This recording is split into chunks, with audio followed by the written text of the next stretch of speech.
विषୟରେ सभिए जानन्तु जीशु मुक्ति दियन्ति पासे पड़िसारे सभिए जानन्तु जीशु ही शांति दियन्ति जिए चाहे आसु बिना मूल्ये ताकू जीशु सबु तो दियन्ति जिए चाहे आसु बिना मूल्ये ताकू जीशु सबु तो दियन्ति गाई जाऊ आमे प्रति कोणे कोणे जीशु मुक्ति।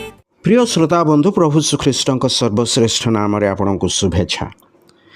मार्कलित सुसमाचार 15 अध्याय 44 पदरे आम यहीपरी पाठ करूँ किंतु से जे मरीगले यह शुणी पिलातो चमत्कृत हेले आउ शत सेनापति के निकट को डकाई तांको पचारे से कौन बहुत बेल है मले क्रूसरे चढ़ा जाइथिबा जीशुंकर एवं दुई दुष्कर्मकारी गोड़ भांगिबाकू से स्थिर कले। सही दुष्कर्मकारी मानकर गोड़ तो भांगिदेले किंतु जीशु जे मरीगले यह देखि से मैंने ताहांको गोड़ भांगिले नाही। तथापि ताहांको मृत्यु सुनिश्चित करने निमंते जड़े सैन्य बर्छारे ताहांको बक्ष देश बिंधिला। सेतेबेले तहिंरु रक्त और जल निर्गत है। बर्छारे बिंधिबार उद्देश्य थिला जे जदि से बंची थे तेबे बर्छारे बिंधिबा क्षणी से निश्चय हलचल हेबे नचेत अंतत जंत्रणा हेतु चित्कार करिवे। मात्र से सहीपरि किछि न करिबारु यह प्रमाणित है जे से मृत हो सारिथिले। तेबे प्रश्न होउछि तांको मृत्यु सुनिश्चित करिबा पई तांकर बक्ष देशरे ही बर्छारे बिंधागला काहींकि तांकर हस्त गोड़े मध्य बर्छारे बिंधा जाई थांता यह देखिबाकू कि से हलचल हेबे कि नाही।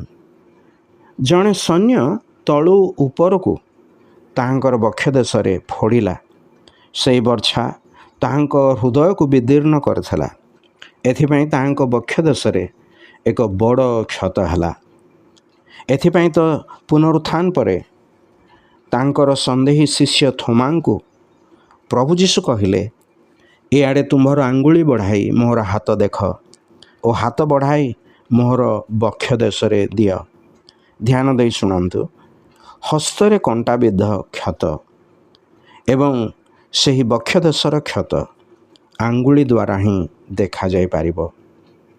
जेपरि ख्रीष्ट आपणा मनोनीत लोकंकर पाई आपणा हृदयर निकटरे स्थान प्रस्तुत करिछन्ति।